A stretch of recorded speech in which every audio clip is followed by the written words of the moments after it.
What are the seven trumpets of Revelation? The seven trumpets are described in Revelation 8, 6, 9, 19, and 11, 15, 19.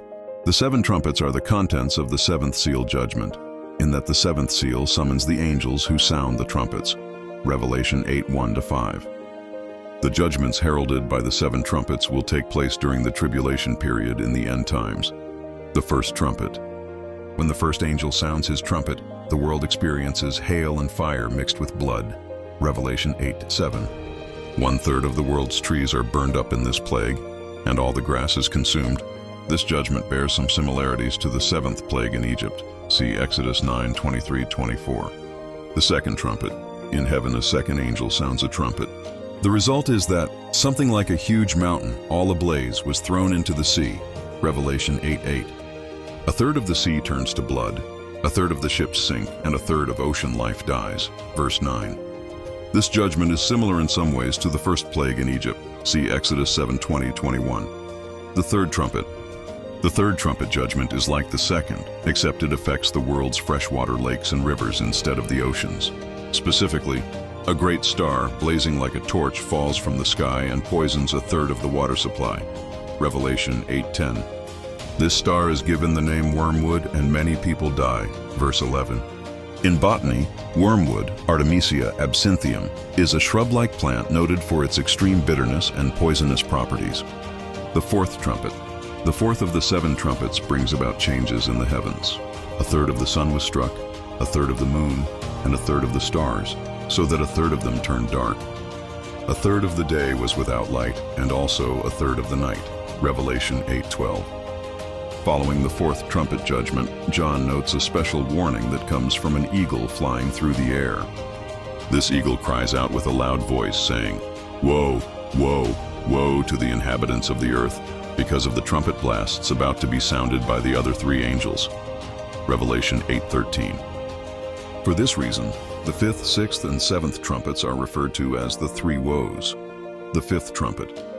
The fifth trumpet, and the first woe, results in a terrifying plague of demonic locusts that attack and torture the unsaved for 5 months. Revelation 9:1-11. The plague begins with a star falling from heaven. This star is most likely a fallen angel, as he is given the key to the shaft of the abyss. Verse 1.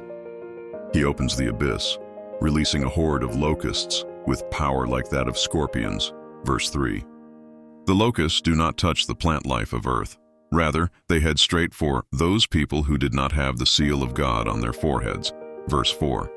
For 5 months these locusts torment people, whose agony is so great that they will wish to die, but death will elude them. Verse 6. The locusts are not allowed to kill anyone, only to torture them. These demonic locusts have a king, who is the angel of the abyss. Revelation 9:11. In Hebrew his name is Abaddon, and in Greek it's Apollyon, meaning destroyer. The locusts themselves are described in unusual terms. They look like horses prepared for battle. Verse 7.